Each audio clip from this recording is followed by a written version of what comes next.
ನಮಸ್ತೆ ಮ್ಯಾಮ್. ನಮಸ್ತೆ.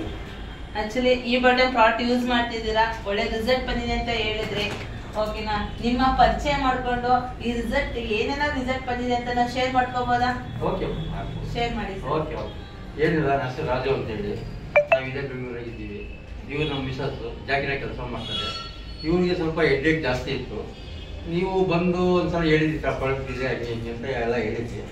ಬಟ್ ನಮ್ಗೆ ಏನಾದ್ರು ಬೇಕಲ್ವಾ, ನಮ್ಗೆ ಏನಾದ್ರು ಬೆಳೆಯಲ್ಲ ನಮ್ಮಲ್ಲಿ. ಅದು ತಗೊಂಡಿದ್ದಾದ್ಮೇಲೆ ಅವ್ರು ಯೂಸ್ ಮಾಡ್ತಾ ಇದ್ದಾರೆ. ಯೂಸ್ ಮಾಡಿದಾದ್ಮೇಲೆ ಅವ್ರಿಗೆ ತಲೆನೋವು ಸ್ವಲ್ಪ ಕಂಟ್ರೋಲ್ ಆಗಿದೆ, ಪ್ಲಸ್ ಬೆನ್ನೋವು ಕೂಡ ಕಂಟ್ರೋಲ್ ಇದೆ.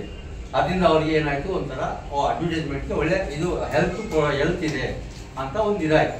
ಆಮೇಲೆ ಈ ವಾಟರ್ ಕುಡಿಯೋದ್ರಿಂದ, ಈ ವಾಟರ್ನಲ್ಲಿ ಬೆಲ್ಟ್ ಹಾಕಿ ವಾಟರ್ ಯೂಸ್ ಮಾಡೋದ್ರಿಂದ ಅವ್ರಿಗೆ ಏನಾಗುತ್ತೆ ಅಂತಂದರೆ ಅವರಿಗೆ ಗ್ಯಾಸ್ಟ್ರಿಕ್ ಕೂಡ ಕಂಟ್ರೋಲಲ್ಲಿದೆ. ಪ್ಲಸ್ ಆಮೇಲೆ ಮೈ ಕೈ ನೋವಿದ್ರೆ ಅದು ಕೂಡ ಕಂಟ್ರೋಲಲ್ಲಿದೆ. ಪೇನ್ ಕೂಡ ಸ್ವಲ್ಪ ಕಂಟ್ರೋಲ್ ಬಂದಿದೆ. ಅವ್ರು ಇವಾಗ ಆರಾಮಾಗಿದ್ದಾರೆ.